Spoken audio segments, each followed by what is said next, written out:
Prime time bulletin के प्रायोजक हैं earth skin and fitness centre, Bharat का पहला व एकमात्र QAI accredited centre, US FDA and European Union approved equipments, earth building, Madhuban, Udaipur. नमस्कार, मैं हूं ज्योति। आप देख रहे हैं news 91 Rajasthan. Prime time bulletin में आपका स्वागत है। प्रदेश और संभाग की ताजा तरीन खबरों के लिए हमारा चैनल सब्सक्राइब करें और बेल आइकन जरूर दबाएं। चलिए खबरों का सिलसिला शुरू करने से पहले नजर डालते हैं अब तक की टॉप हेडलाइंस पर। हेडलाइन के प्रायोजक हैं आरके प्रॉपर्टीज एंड कंसल्टेंट। आपके लिए आरके प्रॉपर्टीज लाए हैं सेक्टर 14 आबादी क्षेत्र में 200 फीट रिंग रोड के पास UIT converted plot, Padmavati Vihar में अपना प्लॉट बुक करने के लिए आज ही विजिट करें RK properties and consultant, star tower hotel Aakriti के पास, उदयपुर। बॉलीवुड डायरेक्टर विक्रम भट्ट को उदयपुर कोर्ट में किया पेश। कोर्ट ने भट्ट दंपति दोनों को भेजा जुडिशियल कस्टडी में। खजराना गणेश मंदिर में नियमों की हुई अनदेखी, रोक के बावजूद बीजेपी विधायक के बेटे बहू पहुंचे गर्भगृह में। उदयपुर में मतदाता सूची का प्रारूप हुआ प्रकाशित। करीब 2 लाख मतदाता ड्राफ्ट रोल से हुए बाहर। डिलीवरी के दौरान मां बेटी की हुई मौत, परिवार की खुशियां बदली मातम में। बॉलीवुड डायरेक्टर विक्रम भट्ट और उनकी पत्नी श्वेतांबरी भट्ट को पुलिस ने उदयपुर कोर्ट में पेश किया। ACJM कोर्ट में उन्हें पेश किया गया, जहां पर कोर्ट ने उन्हें जुडिशियल कस्टडी में भेजा है। बॉलीवुड डायरेक्टर विक्रम भट्ट को उदयपुर कोर्ट में पेश किया गया, जहां से उन्हें जुडिशियल कस्टडी में भेज दिया गया है। दोनों के खिलाफ 30 करोड़ की धोखाधड़ी करने का आरोप है। उदयपुर के इंदिरा IVF के डॉक्टर अजय मोडिया ने भोपालपुरा थाने में मामला दर्ज करवाया था, जिसके बाद उन्हें मुंबई से गिरफ्तार कर उदयपुर लाया गया, जिस पर कोर्ट ने भट्ट दंपति को 7 दिन के रिमांड पर भेजा। आज 16 दिसंबर को रिमांड अवधि पूरी होने पर उन्हें कोर्ट में पेश किया गया, जहां कोर्ट में दोनों पक्षों के अधिवक्ताओं ने दलीलें पेश की।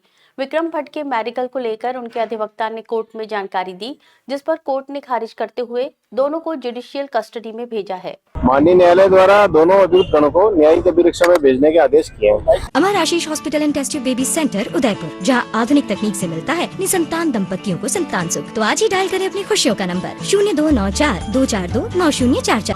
उदयपुर जिले में विशेष गहन पुनरीक्षण कार्यक्रम के तहत मतदाता सूचियों का प्रारूप प्रकाशन कर दिया गया है। इसे लेकर जिला निर्वाचन अधिकारी नमित मेहता की अध्यक्षता में राजनीतिक दलों के प्रतिनिधियों की बैठक आयोजित की गई। बैठक के बाद जिला निर्वाचन अधिकारी ने प्रेस वार्ता कर पुनरीक्षण की स्थिति को सार्वजनिक किया। उदयपुर जिले में विशेष गहन पुनरीक्षण अभियान के तहत मतदाता सूचियों का प्रारूप जारी कर दिया गया है। इस अवसर पर जिला निर्वाचन अधिकारी नमित मेहता की अध्यक्षता में राजनीतिक दलों के प्रतिनिधियों के साथ बैठक आयोजित की गई, जिसमें ड्राफ्ट मतदाता सूची से जुड़ी जानकारी साझा की गई। बैठक के बाद जिला निर्वाचन अधिकारी ने प्रेस वार्ता कर पुनरीक्षण के निष्कर्षों से अवगत कराया। जिला निर्वाचन अधिकारी ने बताया कि जिले में हाउस टू हाउस सर्वे के बाद तैयार किए गए ड्राफ्ट रोल में कुल 1,95,748 मतदाता अनुपस्थित, स्थानांतरित या मृत श्रेणी में पाए गए। वहीं पुनरीक्षण के बाद प्रारूप मतदाता सूची में 17,66,592 मतदाता दर्ज किए गए हैं। विशेष गहन पुनरीक्षण कार्यक्रम की घोषणा से पहले जिले में कुल 19,62,340 मतदाता पंजीकृत थे। ड्राफ्ट मतदाता सूची की सॉफ्ट कॉपी राजनीतिक दलों के प्रतिनिधियों को उपलब्ध करवा दी गई है। इसके साथ ही अनुपस्थित, स्थानांतरित और मृत मतदाताओं का विवरण राजस्थान निर्वाचन विभाग की वेबसाइट और उदयपुर जिले की आधिकारिक वेबसाइट पर देखी जा सकती है। जिला निर्वाचन अधिकारी ने बताया कि 15 जनवरी तक आमजन और राजनीतिक दल मतदाता सूची में दावा या आपत्ति दर्ज करवा सकते हैं। जिन पात्र नागरिकों का नाम सूची में शामिल नहीं है, वे फॉर्म 6 भरकर 15 जनवरी तक अपना नाम मतदाता सूची में जुड़वा सकते हैं। इंदौर के प्रसिद्ध खजराना गणेश मंदिर से जुड़ा एक वीडियो सामने आने के बाद सियासी और प्रशासनिक हलकों में हलचल मच गई है। बीजेपी विधायक गोलू शुक्ला के बेटे और बहू पर मंदिर नियमों के उल्लंघन का आरोप लगा है। आम श्रद्धालुओं के लिए प्रतिबंधित गर्भगृह में प्रवेश कर दोनों ने वहां रस्म निभाई। अब सवाल सिर्फ नियम तोड़ने का नहीं, बल्कि ये भी है कि रोक के बावजूद ये सब कैसे संभव हुआ। इंदौर 3 बीजेपी विधायक गोलू शुक्ला का परिवार एक बार फिर विवादों में है। इस बार मामला शहर के प्रसिद्ध खजराना गणेश मंदिर का है, जहां कोरोना काल से गर्भगृह में आम श्रद्धालुओं के प्रवेश पर प्रतिबंध लागू है। इसके बावजूद विधायक के बड़े बेटे अंजनेश शुक्ला और उनकी पत्नी सिमरन ने गर्भगृह में प्रवेश किया और भगवान गणेश की प्रतिमा के सामने एक दूसरे को माला पहनाई।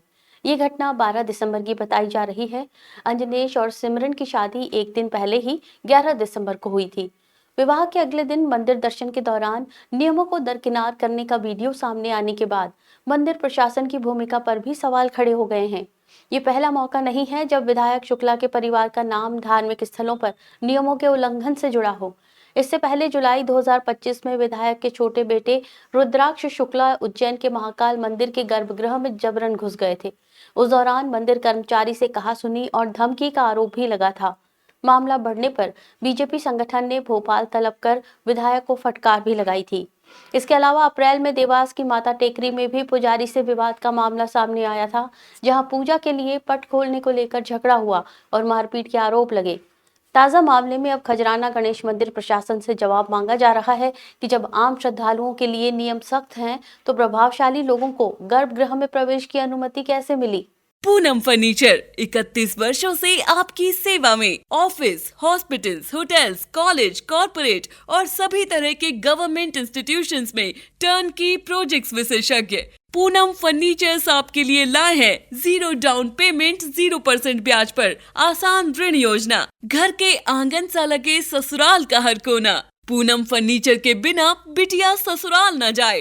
Poonam furnitures, Hiranmagri, sector 5, main road, Udaipur. Dungarpur जिले के निगाला कटारा फला में एक दिल दहला देने वाली घटना सामने आई। प्रसव के लिए अस्पताल गई महिला की अत्यधिक ब्लीडिंग के कारण मौत हो गई। नवजात बच्ची ने भी जन्म लेने के कुछ ही समय बाद दम तोड़ दिया। इस घटना के बाद परिवार की खुशियां मातम में बदल गईं। डूंगरपुर जिले के 84 थाना क्षेत्र के निगाला कटारा फला में एक दुखद घटना ने पूरे इलाके को स्तब्ध कर दिया। 32 वर्षीय माया कटारा प्रसव पीड़ा के चलते डूंगरपुर जिला अस्पताल पहुंची थी। डिलीवरी के दौरान अत्यधिक ब्लीडिंग के कारण माया की स्थिति गंभीर हो गई। डॉक्टरों और अस्पताल कर्मियों की तमाम कोशिशों के बावजूद उनकी जान नहीं बच पाई। दर्दनाक रूप से नवजात बच्ची ने भी जन्म के कुछ समय बाद दम तोड़ दिया। मृतका के 4 छोटे बच्चे हैं। घटना ने इन बच्चों के सिर से अब मां का साया भी छीन लिया। अस्पताल प्रशासन ने बताया कि मृतक मां और नवजात का शव मोर्चरी में रखा गया है। पुलिस ने परिवार के बयान दर्ज किए हैं और पूरे मामले की जांच शुरू कर दी है। माया पत्नी जीवा कटरा निवासी नेंगाड़ा डिलीवरी हेतु जनरल हॉस्पिटल डूंगरपुर भर्ती कराई थी। रात्रि करीब 2:30 बजे डिलीवरी के दौरान बच्ची पैदा हुई। तबीयत खराब होने से घबराने इलाज उसकी मौत हो गई। तो लाश मोर्चरी में बची हुई है। रात्रि इसके पति ने रिपोर्ट दी है। कार्रवाई जारी है। जयपुर के रिहायशी इलाके में चल रहे एक कैफे में नशे की महफिल उस वक्त उजागर हो गई जब पुलिस ने अचानक छापा मारा। पुलिस को देखकर कैफे का गेट अंदर से लॉक कर लिया गया, लेकिन पुलिस ने जबरदस्ती गेट खोलकर कार्रवाई को अंजाम दिया।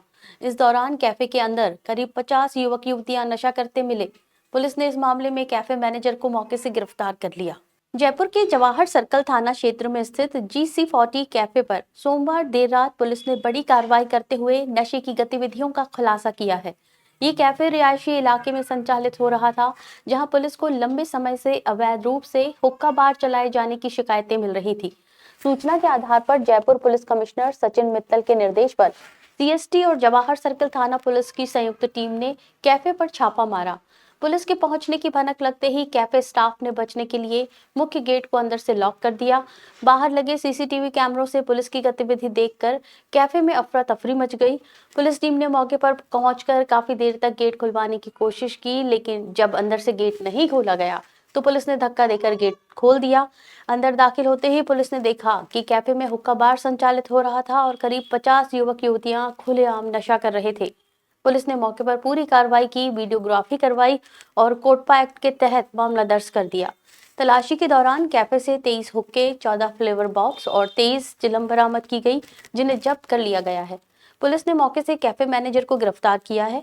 पुलिस अधिकारियों का कहना है कि रिहायशी इलाकों में इस तरह की अवैध गतिविधियां बर्दाश्त नहीं की जाएंगी।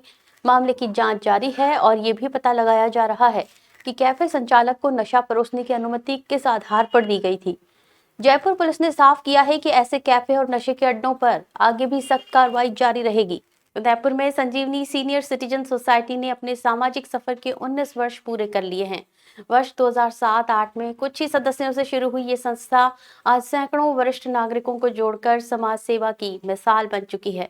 गरीब और जरूरतमंद बच्चों से लेकर आदिवासी इलाकों तक लगातार सेवा कार्य करने वाली इस सोसाइटी ने आज अपना 19वां स्थापना समारोह आयोजित किया, जिसमें कई गणमान्य अतिथि मौजूद रहे।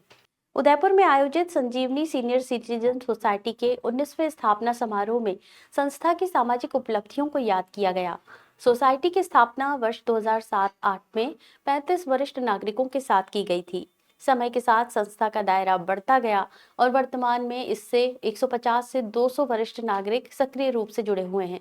संजीवनी सीनियर सिटीजन सोसाइटी का मुख्य उद्देश्य वरिष्ठ नागरिकों को सामाजिक रूप से सक्रिय रखना और जरूरतमंद वर्ग तक सहायता पहुंचाना है।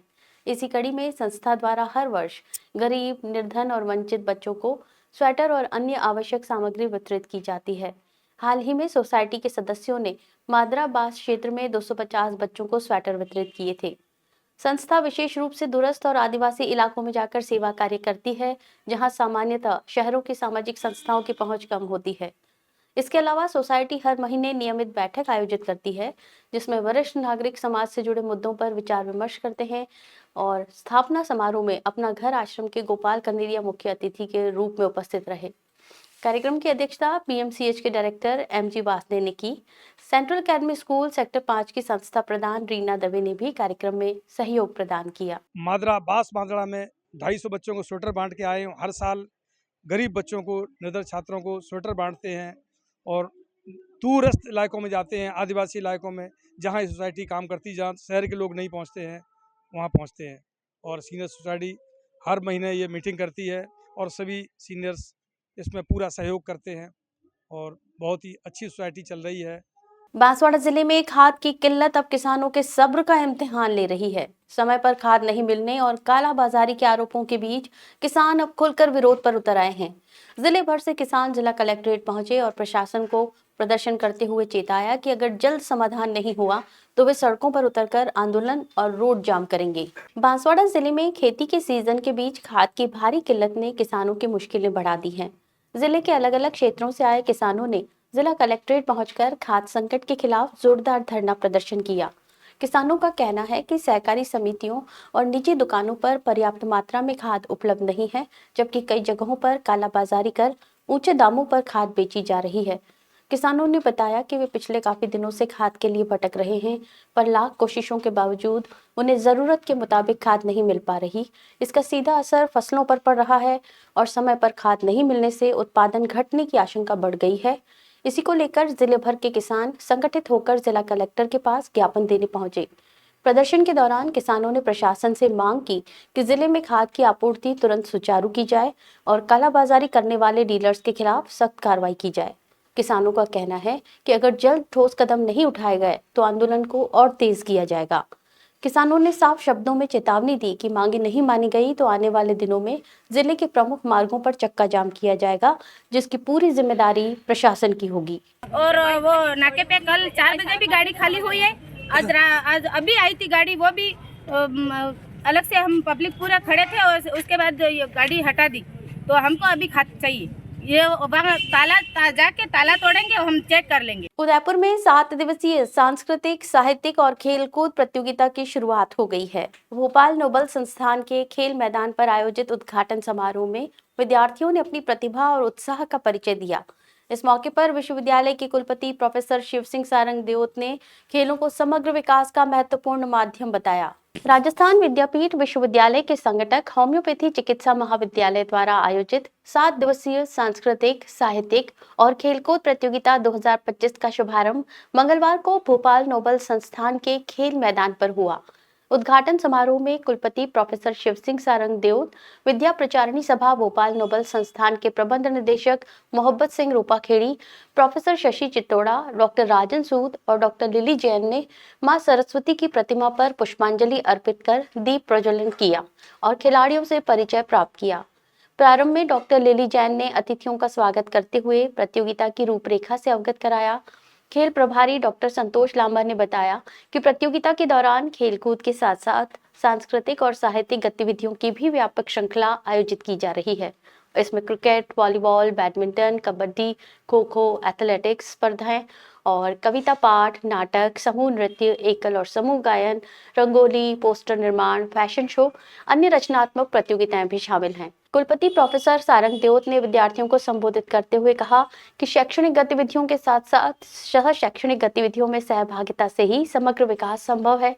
खेलकूद से न केवल शारीरिक स्वास्थ्य बेहतर होता है, बल्कि टीम भावना, नेतृत्व क्षमता, धैर्य और अनुशासन भी विकसित होता है। बांसवाड़ा जिले के आनंदपुरी में विद्यार्थियों और युवाओं ने लंबित योजनाओं को लेकर जोरदार विरोध दर्ज कराया। बिरसा मुंडा बस स्टैंड से उपखंड कार्यालय तक रैली निकालकर प्रशासन के माध्यम से सरकार को ज्ञापन सौंपा गया। प्रदर्शनकारियों ने कई मुद्दों और समस्याओं के समाधान की मांग को लेकर प्रशासन को ज्ञापन भी सौंपा। आनंदपुरी कस्बे में विद्यार्थियों और युवाओं ने अपनी विभिन्न लंबित मांगों को लेकर संगठित होकर रैली निकाली। Birsa Munda bus stand Pratappur road से शुरू हुई ये रैली उपखंड कार्यालय तक पहुंची, जहां उपखंड अधिकारी के माध्यम से मुख्यमंत्री, उप मुख्यमंत्री, शिक्षा मंत्री, जनजाति मंत्री, उच्च शिक्षा निदेशक और बागीदौरा विधायक के नाम ज्ञापन सौंपा गया। ज्ञापन में प्रमुख रूप से वर्ष 2023-24 और 2024-25 की उत्तर मैट्रिक छात्रवृत्ति का शीघ्र भुगतान करने की मांग रखी गई। विद्यार्थियों ने कहा कि छात्रवृत्ति समय पर नहीं मिलने से पढ़ाई प्रभावित हो रही है। इसके साथ ही मुख्यमंत्री उच्च शिक्षा योजना के तहत प्रतिभावान छात्रवृत्ति 2024-25 का बकाया भुगतान जल्द जारी करने की मांग भी की गई। युवाओं ने मुख्यमंत्री युवा संबल योजना के तहत फरवरी 2025 से लंबित बेरोजगार भत्ता नहीं मिलने पर नाराजगी जताई। उनका कहना है कि रोजगार की तलाश में आर्थिक सहायता बेहद जरूरी है, लेकिन देरी के कारण परेशानियों का सामना करना पड़ रहा है। इसके अलावा कालीबाई भील और देवनारायण स्कूटी योजना में विभागीय लापरवाही का मुद्दा भी उठाया गया। प्रदर्शनकारियों ने मांग की कि पात्र होने के बावजूद वंचित रह गई बालिकाओं को योजना का लाभ दिया जाए। साथ ही बांसवाड़ा जिला मुख्यालय से आनंदपुरी ब्लॉक मुख्यालय तक वाया सागदौड़ तिराया, छींच, बागीदौरा, चोरडी तिराया, कोबा और बड़लिया रोडवेज बस सेवा शुरू करने की मांग रखी गई। युवाओं ने चेताया कि यदि जल्द समाधान नहीं हुआ तो आंदोलन और तेज किया जाएगा। डूंगरपुर शहर के निकट चोरों ने दिव्यांग व्यक्ति की परचून दुकान को निशाना बनाया। रात के अंधेरे में कैबिन का ताला तोड़कर चोर हजारों रुपए का सामान और नकदी ले उड़े। पीड़ित ने थाने में रिपोर्ट दर्ज कराई है, जिसके बाद पुलिस ने मामले की जांच शुरू कर दी है। डूंगरपुर शहर से सटे बोरी गांव के सपनला फला क्षेत्र में रविवार रात को चोरों ने एक दिव्यांग व्यक्ति की आजीविका पर सीधा हमला किया। बरसेला तालाब के पास स्थित परचून केबिन को निशाना बनाते हुए चोरों ने ताले तोड़कर अंदर रखी सामग्री पर हाथ साफ कर दिया। जानकारी के अनुसार ईश्वर गमेती, जो शारीरिक रूप से दिव्यांग है और परचून की छोटी सी दुकान चलाकर अपने परिवार का पालन पोषण करता है, रोज की तरह सोमवार सुबह दुकान खोलने पहुंचा। वहां पहुंचते ही उसने देखा कि कैबिन का ताला टूटा हुआ है और अंदर रखा सारा सामान गायब है। चोर दुकान से करीब 30,000 रुपए की परचून सामग्री और गले में रखे करीब 500 रुपए नकद चुरा ले गए। चोरी की इस घटना से पीड़ित ईश्वर गमेती और उसका परिवार गहरे सदमे में है। परिजनों का कहना है कि यही दुकान उसके जीवन यापन का एकमात्र सहारा थी। पीड़ित ने घटना की जानकारी देते हुए थाने में लिखित रिपोर्ट दर्ज कराई है। पुलिस ने मौके से मुआयना कर मामला दर्ज कर लिया है और आसपास के क्षेत्रों में पूछताछ शुरू कर दी है। वहीं स्थानीय ग्रामीणों ने क्षेत्र में बढ़ती चोरी की घटनाओं पर चिंता जताते हुए पुलिस से नियमित गश्त बढ़ाने और आरोपियों को जल्द गिरफ्तार करने की मांग की है। तो करीबन किराना का सामान था, तेल, शक्कर, चाय पत्ती, चावल, दाल, मिर्ची, नमक, हल्दी, सब चीज़ें थे। अन्य गुटखा वगैरह भी वो भी थे और बाकी 30-35 हज़ार का सामान था उनका, और चोरी हो गया। रात को शाम को बंद करके गया, सुबह खोलने आए जब देखा कि ये गल्ला टूटा हुआ था। दीपावली पर्व के दौरान चाकू मारकर जानलेवा हमला करने के मामले में डूंगरपुर कोतवाली पुलिस को बड़ी सफलता मिली है। पुलिस ने लंबे समय से फरार चल रहे मुख्य आरोपी को गिरफ्तार कर लिया है। आरोपी के कब्जे से वारदात में इस्तेमाल की गई मोटरसाइकिल भी जब्त की गई है। ये कार्रवाई पुलिस अधीक्षक के निर्देश में चलाए जा रहे विशेष अभियान के तहत की गई। डूंगरपुर जिले में दीपावली पर्व के दौरान चाकू मारकर गंभीर रूप से घायल करने के मामले में कोतवाली थाना पुलिस ने वांछित मुख्य आरोपी को अहमदाबाद से गिरफ्तार कर लिया है। ये कार्रवाई पुलिस अधीक्षक मनीष कुमार के निर्देशानुसार चलाए जा रहे विशेष अभियान ऑपरेशन सुदर्शन चक्र के तहत की गई। अतिरिक्त पुलिस अधीक्षक मुकेश सांखला के मार्गदर्शन और डीएसपी तपेंद्र मीणा के नेतृत्व में गठित विशेष पुलिस टीम ने इस कार्रवाई को अंजाम दिया। कोतवाली थाने में दर्ज प्रकरण में आरोपी लंबे समय से फरार चल रहा था। पुलिस ने मुखबिर तंत्र से मिली सूचना और तकनीकी साक्ष्यों के आधार पर आरोपी की लोकेशन ट्रेस की और अहमदाबाद में दबिश देकर उसे गिरफ्तार कर लिया। गिरफ्तारी के दौरान पुलिस ने वारदात में प्रयुक्त मोटरसाइकिल भी बरामद कर ली है। पुलिस के अनुसार आरोपी ने दिवाली के दिन चाकू से हमला कर पीड़ित की जान लेने का प्रयास किया था, जिसके बाद से वो फरार था।